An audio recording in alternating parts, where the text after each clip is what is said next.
മൊത്തത്തില് പുഴു അരിച്ചിരിക്കുകയാണ്. ഇവിടെ ഇരിക്കുമ്പോ തന്നെ നമുക്ക് അങ്ങനെ പറഞ്ഞൂടാ. എങ്കിലും നമ്മൾ പറയാണ്. വല്ലാത്തൊരവസ്ഥയാണ് ഇവിടെ. നമുക്ക് ഒരു 5 മിനിറ്റ് പോലും ഇവിടെ ഇരിക്കാൻ പറ്റും. ക്യാൻസർ രോഗിയായ അമ്മ ഈ ഒരു മൂലയിലാണ് കിടക്കുന്നത്. ഈ വീട്ടിൽ വന്നപ്പം ഇവിടെ മൊത്തം ഇരുട്ടാണ്. ഇലക്ട്രിസിറ്റി ബോർഡ് ബില്ല് അടയ്ക്കാത്തത് കാരണം KCB കറണ്ട് കട്ട് ചെയ്തേക്കുന്നത്. ഞാനിപ്പോൾ നിൽക്കുന്നത് കൊല്ലം ജില്ലയിലെ അഞ്ചൽ ഇടമുളയ്ക്കൽ ഗ്രാമപഞ്ചായത്തിൽ 12-ാം വാർഡിലാണ്.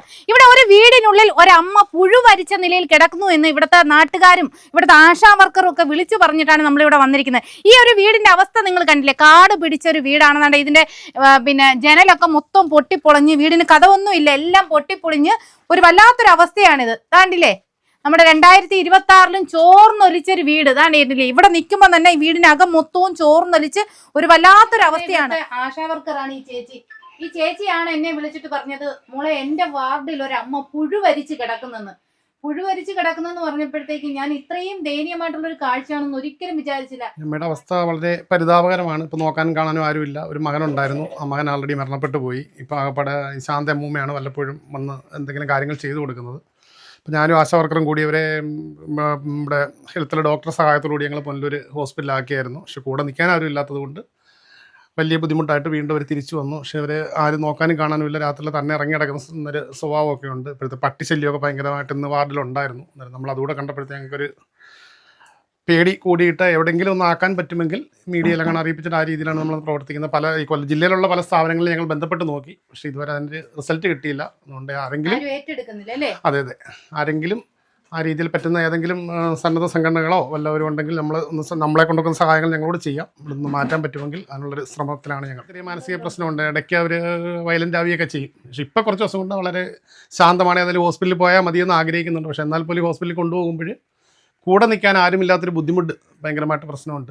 ഈ അമ്മയുടെ മകന്റെ ഭാര്യയും മക്കളും അങ്ങനെ ആരുമില്ലേ? ഒരു മരുമകൾ ഉണ്ടായിരുന്നു. അവൾ ഹോസ്പിറ്റലിൽ 2 ദിവസം വന്ന് നിന്നിട്ട് ഭയങ്കര പ്രശ്നമായിട്ട് തന്നെ അവൾ പോയി. അവൾ അവസാനം പറഞ്ഞത് അവരുടെ വീടും വസ്തുവും പണി ആർക്കെങ്കിലും കൊടുത്തിട്ട് ആശാ വർക്കർ മെമ്പറൂടെ വേണമെങ്കിൽ അവരെ സംരക്ഷിക്കാനാണ് അവസാനം പറഞ്ഞേക്കുന്നത്. 4 സെൻറ്റ് വസ്തു ഒരു വീടുമാണ് ഈ ഉള്ളത്. അങ്ങനെ വരെയാണ് അവസാനം പറഞ്ഞ് അവർ പോയത്. പിന്നെ ഏറ്റവും കൂടുതൽ സഹായിക്കുന്ന ശാന്ത അമ്മൂമ്മയാണ്. രാവിലെ വന്നിട്ട് ഇവർക്ക് എന്തെങ്കിലും ആഹാരങ്ങളോ കാര്യങ്ങളോ കൊടുക്കുകയോ അവരെ കുളിപ്പിക്കുകയൊക്കെ ചെയ്യുന്നത്. ഈ തറയിൽ തന്നെയാണോ അമ്മ കിടന്നുറങ്ങുന്നതും? ഇവിടെ തന്നെ ഇങ്ങനെ കിടന്നു പായൊക്കെ ഇല്ലമായി പോയി, അതുകൊണ്ട് പായിട്ട് കിടക്കട്ടെ. ചെല്ലമ്മയ്ക്ക് മാതാവ് ഉണ്ടായിരുന്നു. അമ്മ മരിച്ച് കുറേ വർഷമായി. പിന്നെ ഒരു മോനെ ഉള്ളായിരുന്നു, അത് കോവിഡ് കാലത്ത് മരിച്ച്. പിന്നെ ഒരു മരുമകൾക്ക് 4 കുട്ടികളുണ്ട്, പേരക്കുട്ടികളുണ്ട് ഇവർക്ക്. അത് മൂത്ത കുട്ടിക്ക് 15 വയസ്സ് കഴിഞ്ഞു, 16 വയസ്സോളമായി. അതിന് താഴോട്ടുള്ള കുട്ടികളും. അതിൽ ഒരാളെങ്കിലും പുനലൂർ ഗവൺമെൻറ് ഹോസ്പിറ്റലിൽ അവരെ ഒന്ന് കൊണ്ടുപോയി ഒന്ന് ബൈസ്റ്റാൻഡായിട്ട് നിൽക്കാൻ ഒരാൾ പോലും തുനിയുന്നില്ല. ഒരാൾ പോലും. ഈ ശാന്ത എന്ന് പറയുന്ന ശാന്ത അമ്മൂമ്മ എന്ന് പറയുന്ന അവർക്ക് ഏജ് ഓവറായതാ. അവർക്ക് അങ്ങനെ പോയി നിൽക്കാനോ ഒക്കെയുള്ള ബുദ്ധിമുട്ടുണ്ട്. ഒരു ചെറിയ ബന്ധമുണ്ട്. അപ്പോഴവരാണ് പിന്നെ ഇത്തിരി സഹായിച്ചത്. ഈ മരുമകളെന്ന് പറയുന്ന കുട്ടിക്ക് 500 രൂപ ഡെയിലി മെമ്പർ കൊടുക്കാന്ന് പറഞ്ഞതാ. ഒരു വാർഡ് മെമ്പർക്കും ഒരു ആശാ വർക്കർക്കും തോന്നിയ മനസ്സ് പോലും ആ മരുമകൾക്ക് തോന്നിയില്ല. 500 രൂപ വെച്ച് വാർഡ് മെമ്പർ കൂലി കൊടുക്കാന്ന് പറഞ്ഞു. എന്നിട്ടും സ്വന്തം അമ്മായിമ്മയൊന്നും വന്ന് നോക്കിയില്ല. അവസാനം ഞാൻ വിളിച്ചു പറഞ്ഞപ്പോൾ പറഞ്ഞ്, എന്നെ ഇനി വിളിക്കരുത്, എന്നെ ഒരിക്കലും വിളിക്കരുത്, ഞാൻ ഇനി അങ്ങോട്ട് വരത്തില്ല, എനിക്ക് അവരെ നോക്കാനും പറ്റത്തില്ല, എനിക്ക് എൻ്റെ കുട്ടികളുടെ കാര്യം നോക്കി ഞാൻ ജീവിക്കുമെന്ന് എനിക്ക് പറഞ്ഞു. അന്ന് ഫോൺ കട്ട് ചെയ്താൽ പിന്നെ അങ്ങോട്ട് വിളിച്ചിട്ടുമില്ല. അവരുടെ ഈ ഒരു മോനേ ഉള്ളായിരുന്നു. കോവിഡ് കാലത്ത് 2019 അന്ന് മുതലേ അമ്മ ഒറ്റയ്ക്ക് ആഹാരം കാര്യങ്ങളും ഒക്കെ നടന്ന് പോകുന്ന കാലത്ത് എന്തെങ്കിലുമൊക്കെ കഴിക്കുമായിരുന്നു.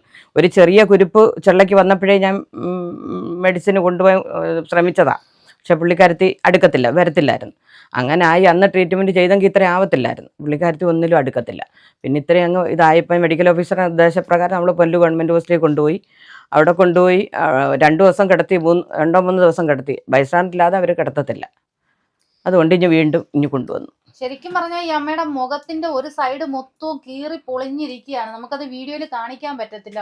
ഈ അമ്മയുടെ കണ്ണ് രണ്ടും വീർത്ത് മൊത്തം തലച്ചോറ് മൊത്തം മുഖം എല്ലാം ഇവിടെ എല്ലാം പുഴുക്കൾ വന്ന് നീര് കയറി ഇരിക്കുകയാണ്. നമുക്കതൊന്നും ഈ വീഡിയോയിൽ കാണിക്കാൻ പറ്റത്തില്ല.